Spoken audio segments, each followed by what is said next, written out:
secara umum dia jual beli yang dibenarkan. Mengapa?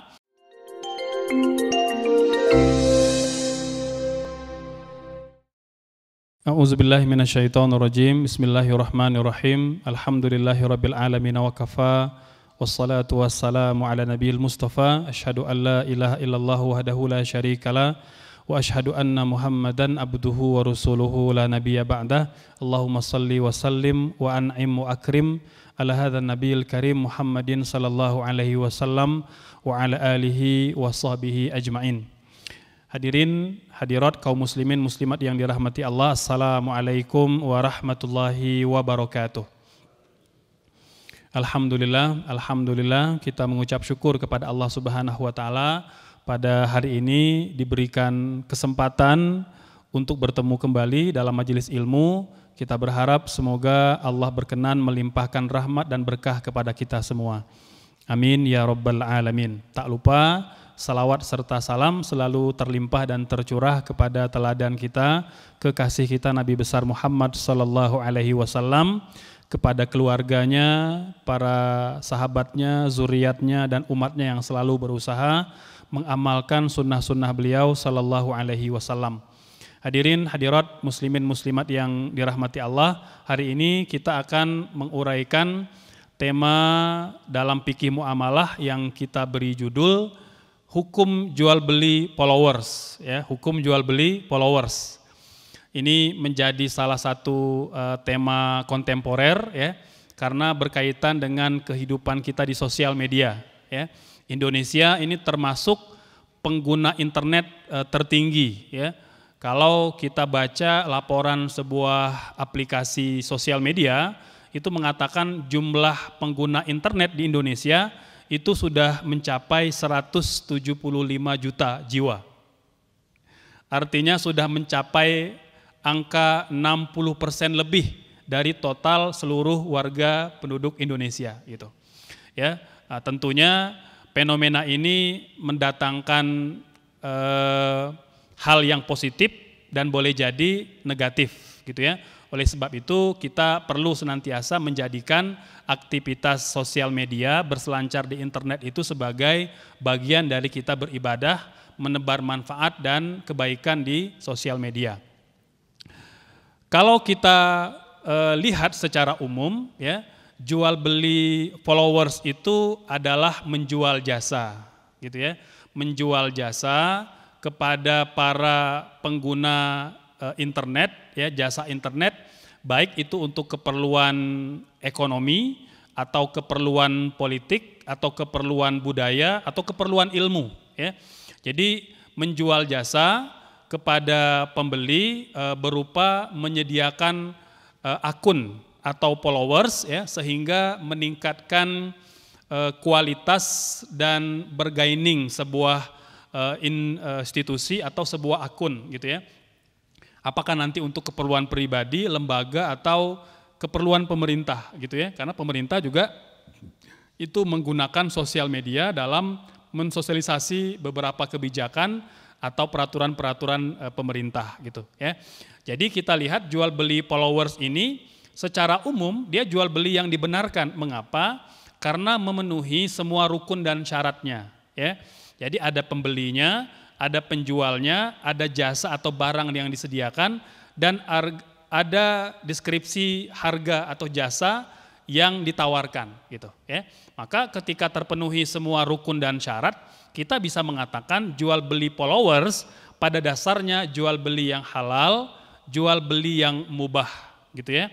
Namun tentunya ada rambu-rambu yang perlu kita taati agar aktivitas kita di sosial media, ini terutama yang mungkin terlibat ya dalam jual beli followers itu melakukannya sesuai dengan tuntunan syariat. Yang pertama, yang perlu ditaati bagaimana peruntukannya itu halal dan legal.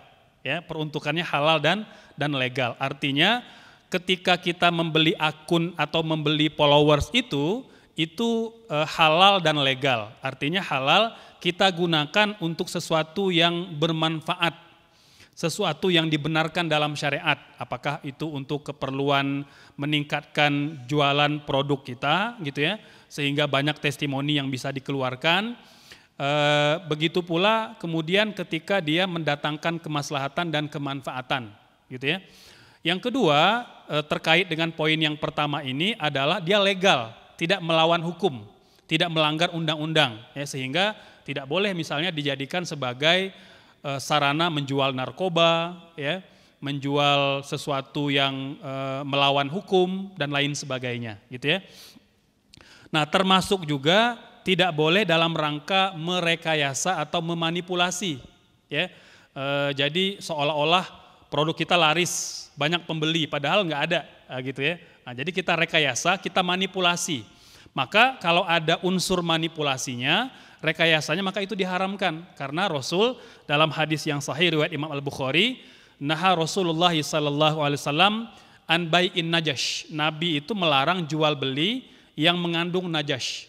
Najash itu sebuah skema penjualan dengan kita menyiapkan sebuah tim untuk menawar barang dengan harga tertentu dan markup harga setiap kali ada tawaran harga yang lebih rendah.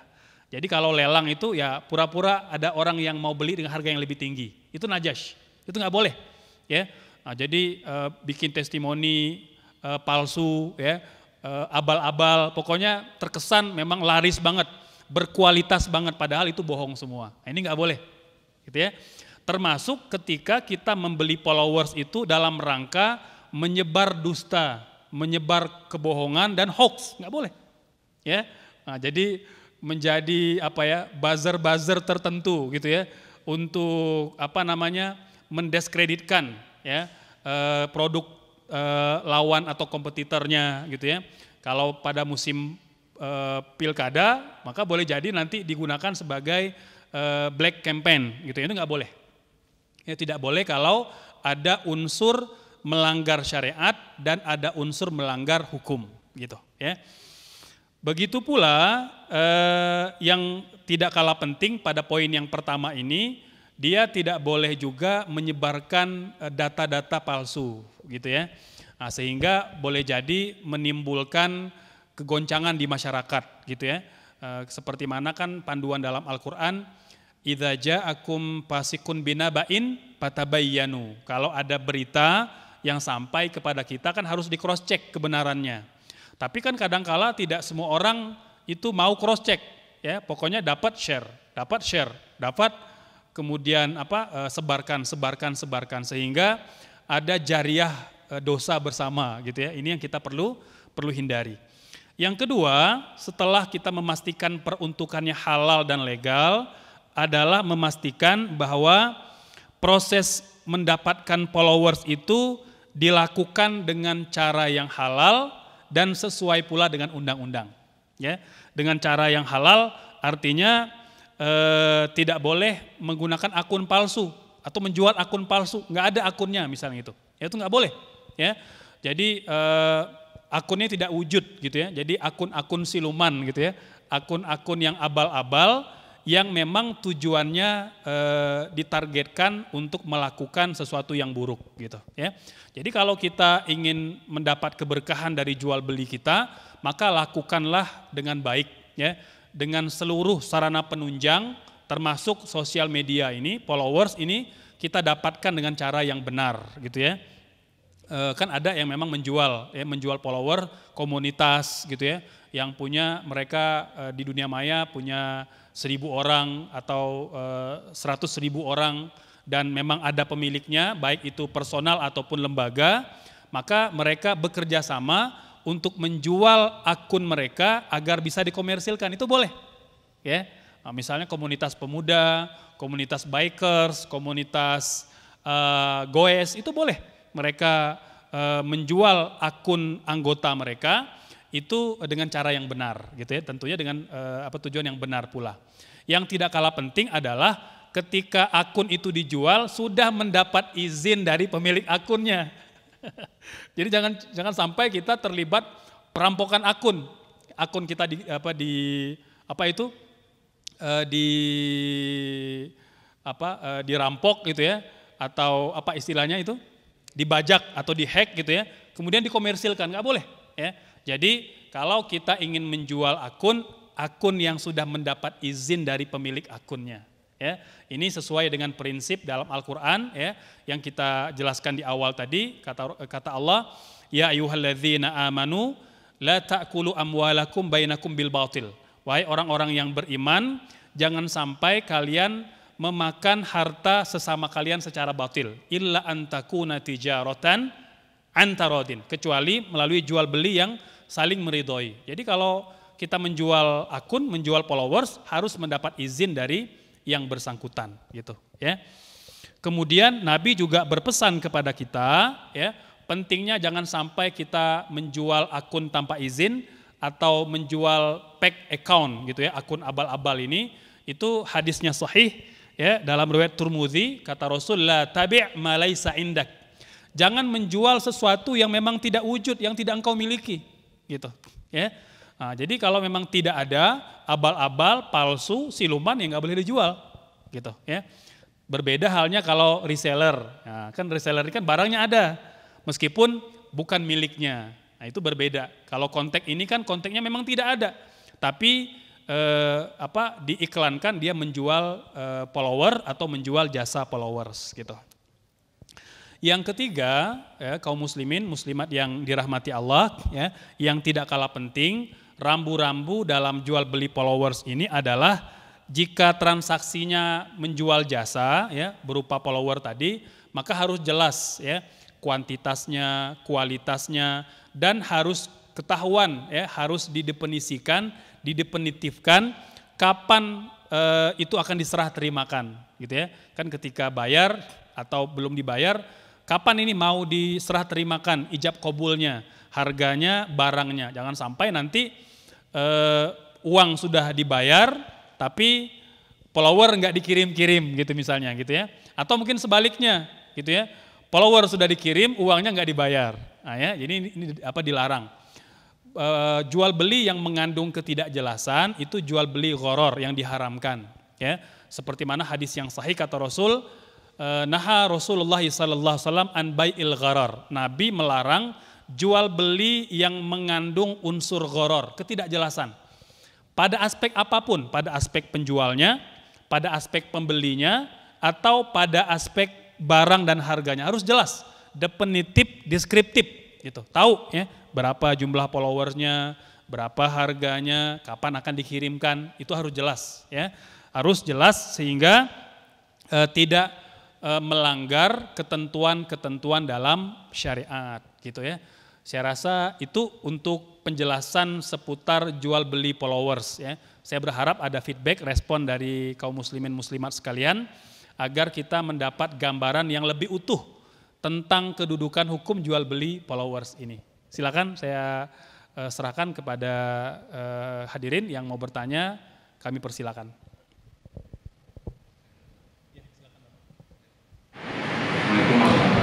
Waalaikumsalam warahmatullahi wabarakatuh. Jual beli followers. Kalau melihat secara prinsip saja kan sudah menunggu ya. Ada pembeli, ada penjual juga. Cuma ini sesuai pengalaman saja.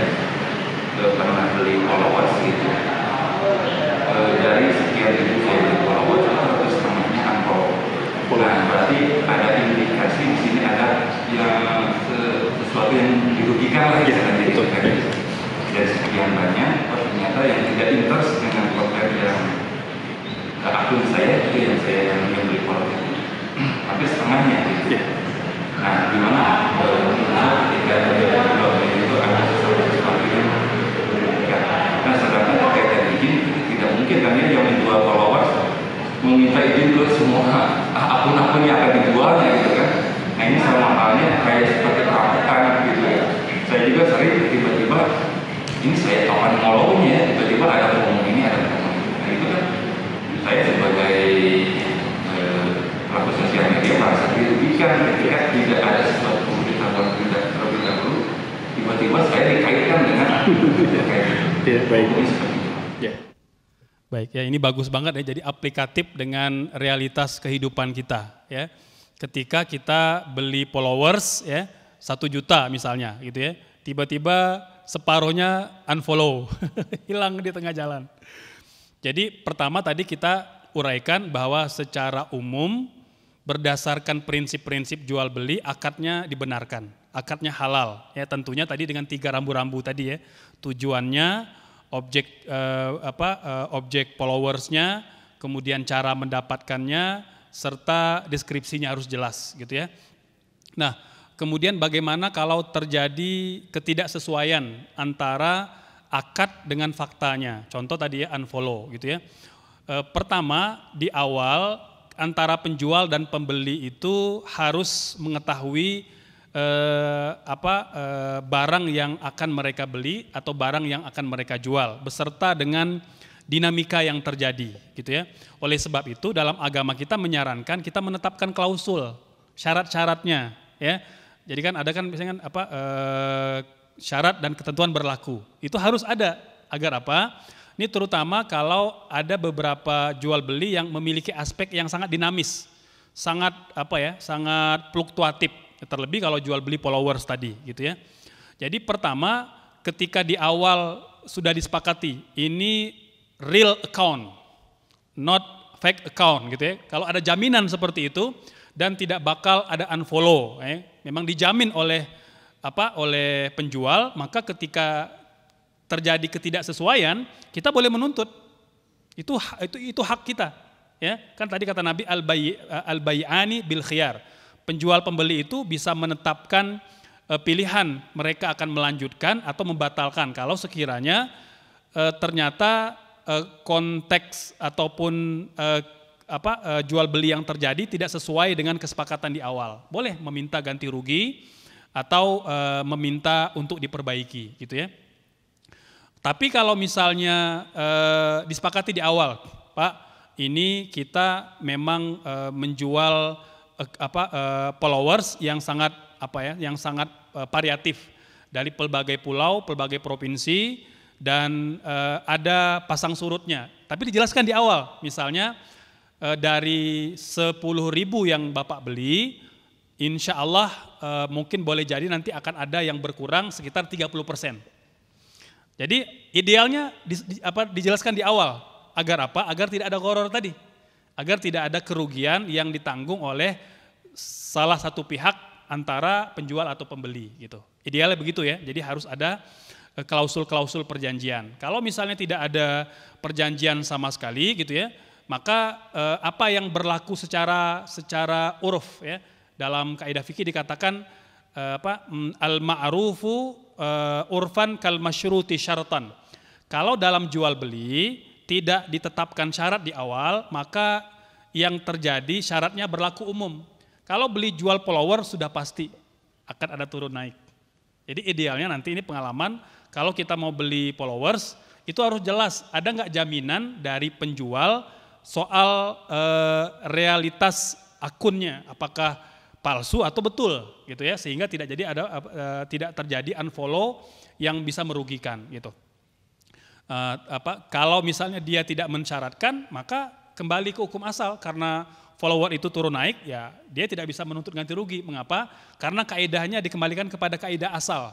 Secara tradisi ya kalau orang followers, jangankan yang komersil, yang non komersil aja bisa turun naik gitu. Ya. Nah itu terkait dengan terkait soal kerugian ya. Selanjutnya tadi yang kedua bisa membeli gitu ya. Sekarang kita yang digunakan akun kita ya. Baik, idealnya memang kalau kita ingin terjamin kehalalannya kita harus izin. Mengapa? Karena kita harus melakukan sebuah jual beli itu secara halalan thayyibah ya. Tidak hanya zatnya halal tetapi juga cara mendapatkannya juga halal gitu ya. Ketika kita menggunakan hak orang lain tanpa izin, maka tentu itu bisa dikatakan perampokan. Ya. Memang sulit, tapi ya itu harus dilakukan. Kalau memang kita ingin melakukan jual beli yang syariah, yang patuh syariah. Lalu bagaimana Pak yang misalnya yang tidak patuh syariah? Ya karena itu menyangkut muamalah gitu ya. Memang paling tidak dia nanti bergantung kepada kondisi masing-masing ya. Karena berbeda kondisi, berbeda situasi, maka boleh berbeda hukum ya. Nah, ini tentu nanti berkaitan dengan kemaslahatan dan mudarat gitu ya. Jadi saya berikan ini pedoman umum yang harus kita taati rambu-rambunya agar jual beli itu tidak semata-mata profit duniawi tapi juga profit ukhrawi, ada pahalanya gitu ya. Nah, jadi kalau kita merasa dirugikan, akun kita dimanfaatkan, ya kita berhak dong untuk keluar atau tidak setuju gitu ya. Nah, jadi jika ada orang hari ini ingin mendapat keuntungan dengan cara membajak akun orang lain, ya maka itu salah, itu jual beli yang salah gitu ya. Jadi harusnya kalau ingin berjual beli kita harus patuhi rambu-rambu dalam agama. Walau alam, semoga tercerahkan. Ada yang lain? Silakan, mungkin terkait dengan jual beli followers atau tentang sosial media. Mangga jika masih ada, ya. Ya, terkait tadi jual beli followers ya Ustaz. Jadi kan sekarang lagi marak jatuhnya kayak selebgram gitu-gitu. Ya. Ingin cari penghasilan dari endorse gitu-gitu. Jadi misalnya ada seorang ini dia membeli followers itu untuk menaikkan followersnya biar ada produk yang mengendorse Ustaz. Nah sedangkan kan dia ada produk yang mengendorse dia nih. Sedangkan dia tuh kayak nipu, ini tuh followersnya nggak asli yang mengikuti dia gitu. Itu hukumnya gimana Ustaz? Jadi kayak emang satu sisi emang dia butuh uang gitu untuk penghasilan, tapi satu sisi kan dia nipu. Kalau followersnya tuh dia nggak murni gitu ngikutin. Itu gimana? Iya, baik ya. Jadi bagaimana kemudian kita mencari penghasilan dengan cara mengendorse produk ya, yaitu dengan membeli akun-akun palsu misalnya ya, atau melakukan hal-hal yang manipulatif ya, untuk misalnya menyaingi kompetitor kita atau untuk menjatuhkan kompetitor kita gitu. Tadi kita sebutkan di awal bahwa jual beli dalam Islam itu tidak semata-mata harus terpenuhi rukun dan syaratnya, tetapi juga ada rambu-rambunya. Secara umum ada 4 hal yang harus kita hindari dalam jual beli, apapun bentuknya. Yang pertama, tidak boleh ada akad batil, gitu ya. Akad batil artinya akad-akad yang ada unsur manipulatif di dalamnya, menipu, berbohong, berdusta, ya, rekayasa, itu harus dihindari. Yang kedua, ketika dalam akad itu ada riba, ini juga harus dihindari, ya, karena riba itu sesuatu yang diharamkan. Yang ketiga ada gharar. Gharar itu ketidakjelasan, baik pada penjual, pembeli atau pada produknya, nggak jelas kuantitasnya, kualitasnya, barang KW dikatakan original gitu ya. Nah ini nggak boleh, ada unsur ghararnya, ketidakjelasan. Yang kelima itu maisir, ada unsur judinya, ya. Nah, misalnya pokoknya kalau menang tim sepak bola saya hari ini gitu ya, maka nanti harga diskon sampai berapa persen gitu ya. Jadi ketika dikaitkan dengan pertaruhan gitu ya, maka dia dikatakan ada unsur maisir yang menjadi sebab akad itu diharamkan gitu ya. Oleh sebab itu kalau tadi kita coba bedah gitu ya, maka ada unsur manipulasi, ada unsur penipuan, maka jelas itu akad yang diharamkan gitu ya. Nah, jadi kalau kita ingin mendapatkan keuntungan dari usaha mengendorse, maka lakukanlah secara benar, secara jujur, ya, tidak manipulatif dan tidak melakukan akad-akad batil gitu ya. Semoga terjawab. Masih ada yang lain, silakan. Kita beri kesempatan satu terakhir kalau masih ada sebelum kita akhiri. Baik, kalau tidak ada kita cukupkan. Semoga mencerahkan dan memberikan pemahaman yang benar dan lurus ya, terkait dengan panduan dan pedoman syariat dalam bermuamalah. Semoga kita semua diberkahi. Bertemu di kajian yang akan datang. Astagfirullah. Wassalamualaikum warahmatullahi wabarakatuh.